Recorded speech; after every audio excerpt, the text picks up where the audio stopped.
I always say this about the truth. The truth has never been to make a man comfortable. The truth has always existed to set people free. Welcome to the School of Becoming with Tabi Nathaniel. The School of Becoming exists to challenge belief systems, question assumptions, understand how the real world works, and develop the minds required to change it. Every generation is shaped by people who dare to think differently. There's a lot of relationships that, if the truth is being spoken, the relationship will break. A lot of relationships are built on lies, and for that relationship to survive, it needs to be sustained by lies. Tabi Nathaniel is a pastor, therapist, leader, musician, software developer, educator, and visionary, building a generation of agents of change. The generation we are raising is the agents of change. Agents of change. Now, the agents of change is a generation, it's a vision, men and women who don't just talk about change, who don't just preach change, but they become change themselves. Imagine a generation where appearance is reality. That means what you see is what is true. That is the generation we are getting to. Men and women who speak about the things they do, not just speak about things, but they do the things they say. And he is the author of the book Don't Sell Your Soul, How to Live with Integrity in a World Full of Compromise. At some point in every man's life, there are some hard questions we have to ask. At some point in my life, I ask some hard questions. Why do I do the things I do? Why am I Christian? What if the only thing I have to do is to sell my soul? Am I going to sell my soul? What if the only thing left for me to ever see is myself? Will I be happy with myself? Will I be happy with the things I did while I was alive? Every man is left with these hard questions to answer. The things that are always safe to me is for me to challenge my own belief systems. It's for me to discuss on things that are very uncomfortable to me. It's for me to get involved in conversations that go against the same things I've been holding to be true for many years. That is what the School of Becoming is all about. If you're not ready for hard discussions, you're not ready to handle the truth, it's not for you. If you're ready to train your mind, challenge what you know, and transform your life, join us at the School of Becoming. New teachings drop every Friday at 8 p.m. exclusively on YouTube. Don't just exist. Don't just consume. Learn, think, become. Welcome to the School of Becoming. I just want us to discuss very casually for the next minutes. Don't be too serious. Don't be too relaxed. Let's just have some good session together. So in the School of Becoming, a lot of things we do here. And if you don't get it clearly, you'll be very offended. But if you get it clearly, you'll be very entertained and happy. You have fun anyway. Let's talk about something today. Relationships. Relationships. This is a very important subject where a lot of people don't talk about. A lot of people shy away from. But I want us to go to the hard things. Let's talk about the hard things that people are afraid to talk about. Relationships. So when we talk about relationship, we're talking about the Latin word relatio. That means connection. Whether we like it or not, in one way or the other, we are in a type of relationship. Either you're relating with somebody, or you're relating with an entity, or maybe you're relating with systems. You go to school, you're relating with the educational system. If you ever visit the hospital at some point, you're relating with the health system, right? Now, relationship is very important for all of us to survive in this world. We must relate in one way or the other.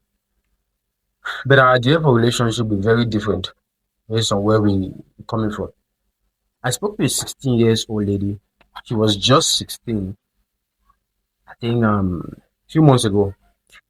Her idea for relationship is very different. I'm talking now more especially to the context of a marriage relationship, right? I asked her, "Will you want to get married?" She said no. The response was not surprising, but what followed up was crazy. Why you don't want to get married? You don't want kids? This is what she said. She wants kids, she's going to have kids, but she's not going to get married. That was a very funny response because she was a Christian, and I also speaking as a Christian. We have a culture we preserve. You see, there's some cultures we must preserve, not because we like it, but because we are belonging to that culture. We have an identity. We know who we are. So, regardless of your religion, Christian, Muslim, Hindus, Buddhists, you have a culture you're preserving, and at some point, we have to uphold these cultures. So, how do you want to have a child when you don't want to get married? She said she's just going to mingle around and have a child. She was sincere, and at some point, it gave me the ability to discuss very openly with her. I had to ask a lot of questions. Why you don't want to get married? So, when we went back to history, right, I had to go back to history. Her family. How is the relationship between your father, your dad, and your mom? How is the relationship? This is what she said. The relationship is very not, it was very not good. It's not a good relationship. And based on what she saw in the relationship, her dad never treated her mom well, based on what her eyes could see. But I want to say that more of the times, appearance is not reality. But that's not my bone of contention. The thing is, her idea of relationship was shaped by where she's coming from. You know, the way our mind is shaped also determine it's also determine where we're coming from. Very true. If you were born in royalty, you will live the life of a royalty, of a royal person. But if you're born in a ghetto, you will be trained to survive the ghetto. It works. So our idea for relationship when it comes to the context of marriage was very biased because her dad every single day maltreated her mom, and that created a stigma. She don't want to get married because if her dad could do that to her mother, the guy she may get married to will do the same thing. And this is very scary. So this brings me to or bring us to one important assumption. Our mindset, our mindset is shaped, number one, from family. Our family shapes our mindset, or shape our mindset. If I want to be too, if we want to be too not biased, we're going to say maybe 60%. Where we came from has a lot to do with us. Over 60%. If you were trained to be a good boy, a good son, a good man, you'll be a good wife. You'll be a good husband to your wife. But if you go in a family that your mother was disrespecting your father maltreated your mother every single day, you saw it happen. Your idea about relationship is very biased. And at the point you'll be living a life of your life will be some accumulation of your experiences. So our family, number one, shapes our mindset. Our idea about relationship is very more cultured from the way we grew up, where we've come from, our family. Over 60%. I'm very sure about that. You can argue, but I'm very sure about that. This brings me to a very interesting subject. But for the records, I dealt with the situation concerning the 16 years old lady. I dealt with it. And I'm sure her mindset was reshaped. So her mindset was reshaped because of number two. I'm not going in order. Books, books, books. Why do we read books? Books. We don't read books because there's a lot to learn from books. We read books because we're trying to repair some breaking things in our minds. And it will be a shame. Let me repeat what I said. One of the reasons we read books is because we want to reveal some breaking things in our minds. If I grew up in a place that everybody around me was living right, everybody around me had a very good orientation when it comes to seeing reality, but when it comes to the real world. Let me show you something. I maybe would have not written this book, Don't Sell Your Soul. But I go in a community where out of 10 persons, 9 have sold their souls. You could see it very evidently, right? It's very clear. When you read this book, you realize how people sell their souls. It's not something you take to a marketplace gradually. It's a gradual process. You start with compromising your values, you start with lying just these ones, and at some point it becomes a lifestyle. It becomes your way of living. You selling your soul. It's very easy. So I had to write this book because of what I've seen around. But imagine me growing in an environment where everybody had to live with integrity. Everybody had a very stable mindset when it comes to the way they deal with themselves, the way they deal with men. I would have not been motivated to write this book. So the reason we read book is to repair, to repair, to repair something in our mind. So we repair something in our mind. And it'll be a shame that me, I read 100 books. If I read 100 books, it'd be a shame that my son, my daughter, or my children should read 100 books or the same. It'd be a shame for my children to read 100 books also. It'd be very important that my children should read 50 at least, because what I've learned in the 100 books, I should be able to teach them without them going to read the same books. You know, we read a lot of books, not because it's too much like reading, but because of a lot of things that were destroyed in us. Let me give an example. So there's a book, Rich Dad Poor Dad. This book teaches a lot about making money, about finances, you know. Also, there are a lot of books, The Psychology of Money. If I was born in a family that had a lot of money, like let's say this family makes, let's use a very reasonable amount. I was born in a family that makes about $100 million. 100 million every month. And out of this 100 million, I as a child, when I got to 18 years old, I have the ability or had access to about, out of 100 million, I had access to about 3 million, $3 million. Tell me, why will I read The Psychology of Money? You know, why will I read The Psychology of Money? Why will I read Poor Dad, Rich Dad? Why will I read Think and Grow Rich? Why will I do that? I will have little or no work to do when it comes to money because I was grown or have been nurtured to think like money, to think in the context of making enormous money. Maybe that word is not good, but to make a lot of money. But I never grew in the family that made this much money per month. So for that reason, I had to go and read books so that I'll be able to repair what was broken to get to this result. So it would be a shame that I, Taben Nathaniel, reads 100 books, 100 books, and my children, they read 100 books.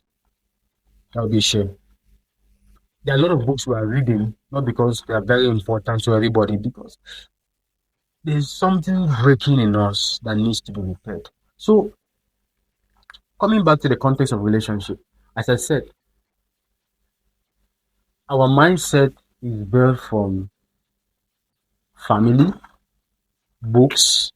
First of all, what is mindset? We can define mindset as a summation of a man's belief system, the summation of a man's value, the summation of the things you uphold very precious to you. You know, the way I see reality will be very different from a man who from others who have not read books about reality, who have not grown up in a very convenient place. It gets to a point that money is a very important factor in our society because we're trained to survive. We're trained just to survive. We're trained to have money, feed our family, pay the bills. But in another man's context, a guy like this who has access to about $3 million, money is not for survivor in this context. They don't consider money as survivor. So the idea about money is very different, you know, and that's very true. Let's move ahead. Remember, we're just entertaining ourselves. So let's see something. Most relationships don't survive because of a lot of factors. Let's talk about our dating well. The dating well has been compromised. This is my claim because we have been trained not to handle hard conversations. We have been trained not to be able to maintain a certain level of tranquil, a certain level of balance. So our dating will have been compromised because we have been trained that when things are not working out, work out. This is what happens. A girl who has been in 100 relationships, that's very too much. Let's say a girl who has been in 10 relationships. It's very easy for that particular lady to go to the 11th relationship because her mind has been programmed subconsciously. Whether we like it or not, our mind is being programmed in one way or the other. You got yourself in the first relationship. That is the dating where first relationship. When things are not working out, you move to the second relationship. When it does not work out, you move to the third. So our mind has been trained. You keep doing this until you get to a point that you get married. And when things are not working out in marriage, what are we going to do? You may not want to leave, but your mind has been trained to leave. So you leave. So our dating will have been compromised. I may not talk a lot about dating today, but we're going to discuss a lot about dating. In addition, you see, a lady who has been in a relationship, a guy who has been in a relationship, and they have been betrayed. So when they get into another relationship, they are not giving their all because they are afraid to be betrayed. So our experiences, I can go to number 3. Our experiences also shapes our mind. So what we experience shapes our mindset. Our history shapes our mindset. What we've been through also shapes the way we see reality, also shapes the way we relate with reality, or we relate to the present situations. So if we actually fix our minds, realize that at some point relationship becomes very, very easy to sustain. Very easy to sustain. So our mindset can be built from family. So the way someone goes in their family, it can give them a perspective to how they can see relationship. The ways the books someone reads or people read can also adjust the way they see relationship, and the experiences people have can also adjust the way they see relationship. You know, our dating world is very corrupt also because, see, we have been trained that don't give your all.